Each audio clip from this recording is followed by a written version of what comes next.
என்னுடைய அரசியல் பயணத்தை தொடங்கி அதுக்கு ஒரு தொடக்க புள்ளியா நம்ம கட்சியினுடைய பிப்ரவரி மாதம் நான் அறிவித்தேன். அன்னிலேருந்தே பார்த்தீங்கன்னா ஒரு குறிப்பிட்ட ஒரு நாளுக்காக நீங்கள் எல்லாருமே வெயிட் பண்ணிக்கிட்டு இருக்கீங்கன்றது எனக்கு நல்லா தெரிஞ்சது.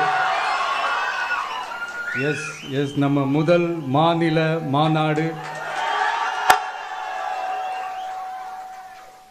அதுக்கான ஏற்பாடுகள்லாம் நடந்துகிட்டு இருக்கு. புதிய சீக்கிரமே அது என்னைக்கு எப்போன்றதெல்லாம் நான் உங்களுக்கு அறிவிச்சிடுறேன்.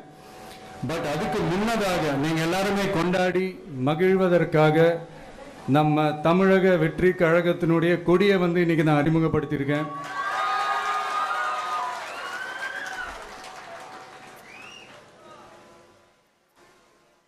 இது எப்படி சொல்றதுன்னா ப்ரோ, அதாவது